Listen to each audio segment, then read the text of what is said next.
রোজা রেখে সহবাস হয়ে গেলে স্বামী ও বউয়ের করণীয় কি জানাবেন? স্বামী চাইলে বউ একাকী অবস্থায় টিপ দিতে পারবে কি না? রোজা অবস্থা ঠোঁটে ভেজলিন দেয়া যাবে কিনা? সন্তান হিজড়া না হওয়ার জন্য কি বাবা মায়ের কোনো আমল আছে কোরআন সুন্নাহ? মহিলাদের ঠোঁটে লিপস্টিক ব্যবহার করা যাবে কি না? মহিলারা হায়েজ অবস্থায় আজানের জবাব ও আজানের দোয়া পড়লে কি গুনাহ হবে? অজু অবস্থায় বাচ্চাকে দুধ পান করালে কি অজু ভেঙে যাবে? চোখে আলগা পাপড়ি লাগানো যাবে কি না? অনেক মহিলা চুল বিক্রি করে, এটা জায়েজ আছে কিনা? গায়ে মাহরাম পুরুষকে কোনো মহিলা সালাম দিতে পারবে কিনা? দুলাভাইকে ভাইয়া বলে ডাকা যাবে কিনা? একা নামাজ পড়লে কি আজান দিতে হবে? অনেক গরিব লোক আছে নামাজ তেমন পড়ে না, এদের দান করলে সওয়াব হবে কিনা? দায় রাখা কি পুরুষের জন্য বাধ্যতামূলক? কোনো কিছু কুড়িয়ে পেলে করণীয় কি? বসে বসে ঝিমালে কি অজু ভেঙে যাবে? নামাজের মাঝখানে যদি অজু ভেঙে যায় তাহলে কি করতে হবে? প্রতি বৃহস্পতিবার আসর নামাজের পর নাকি প্রত্যেক মৃত ব্যক্তির রূহ নিজ নিজ বাড়িতে পাঠানো হয়? কতটুকু সত্য দয়া করে জানাবেন। প্রশ্নোত্তরের মূল পর্বে প্রবেশ করতে চাই। বিপ্লবী কলমে আইডি থেকে জানতে চেয়েছেন, মহিলারা হায়েজ অবস্থায় আজানের জবাব ও আজানের দোয়া পড়লে কি গুনাহ হবে? উত্তর না, অবশ্যই গুনাহ হবে না, বরং হায়েজ অবস্থায় এটা করা যাবে। আউয়াল আপন জানতে চেয়েছেন, অনেক মহিলা চুল বিক্রি করে, এটা জায়েজ আছে কিনা? না ভাই, কোনো অবস্থাতে শরীরের কোনো অঙ্গ প্রত্যঙ্গ বিক্রি করা জায়েজ নাই, কোনো প্রয়োজনে সেটা দান করতে পারেন।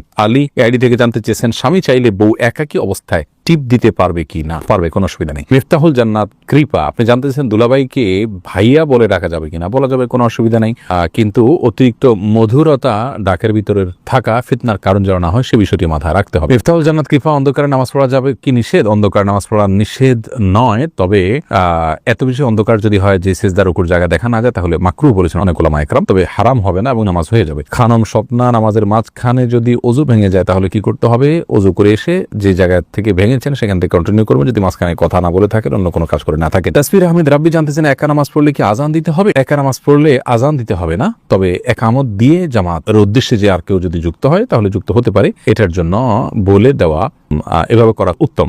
রাহিম জানতে চেয়েছেন, দায় রাখা কি পুরুষের জন্য বাধ্যতামূলক? জি ভাই, অবশ্যই বাধ্যতামূলক, ওয়াজিব। নবী সাল্লাল্লাহু আলাইহি ওয়াসাল্লামের নির্দেশ আফুল্লোহা আর খুল্লোহা, তিনি দাড়িকে ছেড়ে দিতে বলেছেন। অতএব যে বিষয়ে নবী সাল্লাল্লাহু আলাইহি ওয়াসাল্লামের নির্দেশ রয়েছে সেটি সাধারণ এবং স্বাভাবিক অবস্থা আমাদের জন্য ওয়াজিব। মারজান ইসলাম জানতেছেন, সন্তান হিজড়া না হওয়ার জন্য কি বাবা মায়ের কোনো আমল আছে কোরআন সুন্নাহ? বিশেষ কোনো আমল নেই, তবে হ্যাঁ, সন্তান যেন নেক হয়, চক্ষু শীতলকারী হয়, সেজন্য আগে থেকে দোয়া করবেন। সূরা ফুরকান আয়াত নম্বর ৭৪ এবং অন্যান্য দোয়াগুলো বেশি পড়বেন। ইনশাআল্লাহ আল্লাহ তাআলা এমন সন্তান দিবেন যে সন্তান আপনার আমার চোখকে জুড়াবে। মান্নান রাজু জানতে চেয়েছেন, অনেক গরিব লোক আছে নামাজ তেমন পড়ে না, এদের দান করলে সওয়াব হবে কিনা? ভাই রাজু, অবশ্যই সওয়াব হবে। আল্লাহ রাব্বুল আলামিন তিনি তাদেরকে রিজিক দিচ্ছেন, আপনি কেন দিতে পারবেন না? অমুসলিমকে পর্যন্ত দান করা যায়, অতএব বেনামাজিকে দান করা যেতে পারে। বিশেষ করে দান করে তার মধ্যে যদি এক ধরনের কৃতজ্ঞতা বোধ তৈরি করতে পারেন এবং তাকে যদি এর মাধ্যমে দাওয়া পেশ করেন নামাজের প্রতি, তাহলে সেটা আরো বেশি প্রশংসনীয় কাজ হবে ইনশাআল্লাহ। রোমানা আক্তার জানতে চেয়েছেন, প্রতি বৃহস্পতিবার আসর নামাজের পর নাকি প্রত্যেক মৃত ব্যক্তির রূহ নিজ নিজ বাড়িতে পাঠানো হয়? কতটুকু সত্য দয়া করে জানাবেন। সম্পূর্ণ ভুল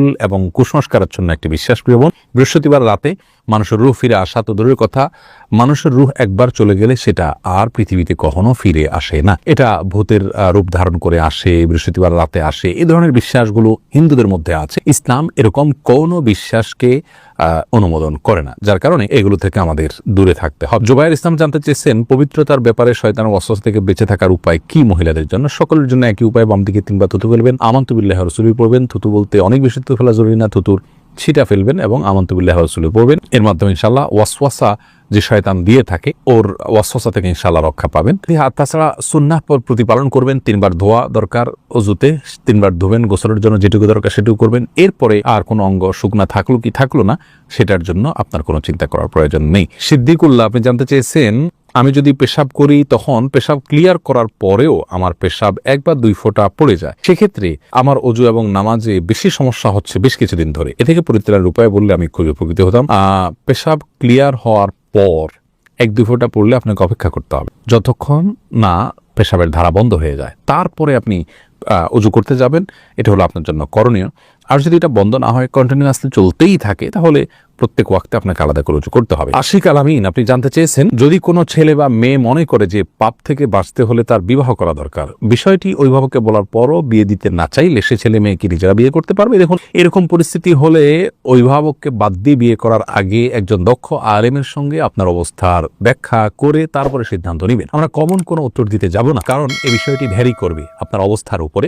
বিশেষ করে আপনি একটা রিলেশনে জড়িয়ে যাবেন, এরপরে বলবেন আমি টিকে থাকতে পারছি না, তাহলে আপনি নিজেই তো নিজের কবর রচনা করেছেন, এরপরে বলবেন যে আমি বেঁচে থাকতে পারছি না, তাহলে সেটার দায়ভার আপনাকে বহন করতে হবে। এই অজুহাতে অভিভাবকদের অবাধ্য হওয়া জায়েজ হবে না। নাদিয়া নওশিন জানতে চেয়েছেন, অজু অবস্থায় বাচ্চাকে দুধ পান করালে কি অজু ভেঙে যাবে? দুধ পান করলে অজু ভাঙবে না বোন। শামীম রেজা জানতে চেয়েছেন, গায়রে মাহরাম পুরুষকে কোনো মহিলা সালাম দিতে পারবে কিনা?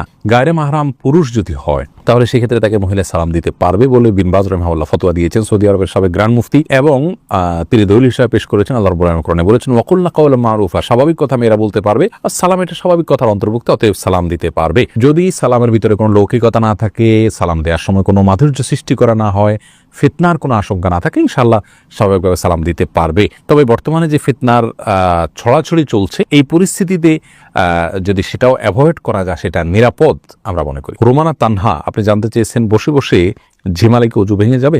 বসে বসে ঝিমালে অজু ভাঙবে না, যদি আপনার ঝিমানিটা কোনো কিছুর উপরে কোনো কিছুর সাথে হেলান দিয়ে না হয়, বরং আপনি এমনিতে বসে বসে ঝিমাচ্ছেন, এর ফলে অজু ভঙ্গ হবে না। কিন্তু হেলান দিয়ে ঝিমালে অজু ভেঙে যাবে, এবং যদি ঘুমিয়ে পড়েন হেলান দিয়ে। রাকিব হাসান জানতেছেন, গোপনাঙ্গ হাত দিলে কি অজু যাবে? এটা নিয়ে ফোকাহে কেরামের মতো পার্থক্য রয়েছে। অবনার মতো অজু যাবে না, অন্যান্য ইমামদের অনেকে বলেছেন অজু যাবে। ফাইসাল হোসেন জানতে চেয়েছেন, কোনো কিছু কুড়িয়ে পেলে করণীয় কি? কুড়িয়ে পেলে যদি খুব হালকা পাতলা ছোটখাটো কোনো 5-10 টাকা হয়, এমন জিনিস যেটা কেউ খুঁজে বেড়াবে না, তাহলে সেটা তিনি চাইলে নিজে ভোগ করতে পারেন। যদি গরিব হন, আল্লাহ কাউকে দানও করে দিতে পারেন, নিজেও খেতে পারেন, অসুবিধা নেই। আর যদি অনেক বেশি মূল্যবান কিছু হয়, তাহলে সেটা অবশ্যই মালিককে খুঁজে তারপরে বের করে ফেরত দেওয়ার উদ্যোগ নিতে হবে। সেটা যদি করা না যায়, তাহলে সেক্ষেত্রে তিনি চেষ্টা করবেন যাতে কোনো গরিব বা অভাবী মানুষকে দেওয়ার। আর তিনি নিজে যদি গরিব অভাবী হন, জাকাত খাওয়ার হকদার হন, অভাবী মানুষ হন, তাহলে সেক্ষেত্রে নিজেও তিনি ভোগ করতে পারবেন। মুসরাত আপনি জানতে চেয়েছেন, চোখে আলগা পাপড়ি লাগানো যাবে কি না? চোখে পৃথক আলাদা করে পাপড়ি লাগানো উচিত নয়, একান্ত বাধ্য না হলে। অসুস্থতার কারণে ওটা পড়ে গেছে, কোনো কারণে খারাপ দেখা যাচ্ছে বা দেখতে পাচ্ছেন না, এ সমস্ত কারণে ভিন্ন কথা।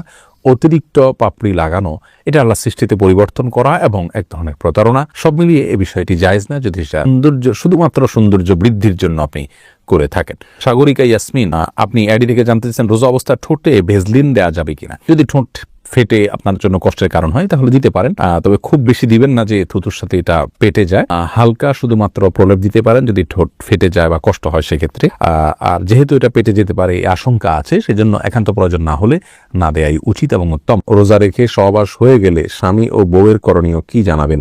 আল্লাহ মাফ করুন, এরকম যদি হয় তাহলে সেক্ষেত্রে উভয়কে যে রোজা ভেঙেছেন তার জন্য একটা রোজা রাখতে হবে, আরো কাফারা স্বরূপ 60টা রোজা টানা রাখতে হবে নির্বিচ্ছিন্নভাবে। মাঝখানে কোনো প্রকার বিচ্ছিন্নতা হয়ে গেলে আবার শুরু থেকে রাখা শুরু করতে হবে। আর যদি সেরকম তৌফিক তাদের না হয়, তাহলে 60 জন মিসকিনকে তারা খাবার খাওয়াতে হবে, অর্থাৎ এক একজনের 60 জন করে, দুজনে 120 জন মিসকিনকে খাদ্য দিতে হবে যদি কখনো রোজা ভাঙা হয়ে যায় সবাসের মাধ্যমে। আল্লাহ তাআলা মাফ করুন। আশিক রনি আপনি জানতে চেয়েছেন, মহিলাদের ঠোঁটে লিপস্টিক ব্যবহার করা যাবে কি না? দেখুন, মহিলাদের ঠোঁটে যদি লিপস্টিক ব্যবহার করা হয় এবং সেটা সৌন্দর্যের জন্য করা হয়, নিজের স্বামী শুধুমাত্র দেখেন, বাহিরে প্রদর্শিত না হয়, তাহলে সেক্ষেত্রে অসুবিধা নেই। কিন্তু যদি এমন হয় যে সেটা অন্যদের মধ্যে প্রদর্শন করা হয় এবং অন্যরা দেখে, তাহলে সেক্ষেত্রে সেটি নিষিদ্ধের আওতায় পড়বে। নবিতা এই আইডি থেকে আপনি জানতে চেয়েছেন, শাড়ি পরে নামাজ হবে না, কথাটা কতটুকু সত্য? না ভাই, শাড়ি পরলে নামাজ হবে না একথা সঠিক নয়।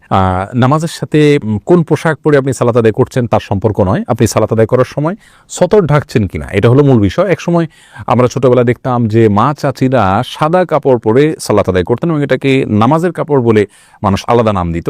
সে সমস্ত কাপড় সুতির থাকতো, অনেক পাতলা থাকতো, হাতের গোছাইতে দেখা যেত। এরকম যদি হয় তাহলে সেক্ষেত্রে সেটা নিয়ে নামাজের প্রশ্ন তোলা যেতে পারে। আর শুধু শাড়ি পরলে গলা, কাঁধ ইত্যাদি যে জায়গাগুলো ঢাকা উচিত নামাজের মধ্যে সেগুলো ঢাকা যায় না, হাতের গোছা ইত্যাদি দেখা যায়। তো এই কারণে শুধু শাড়ি পরে নামাজ পড়লে নামাজ হওয়াটা কঠিন।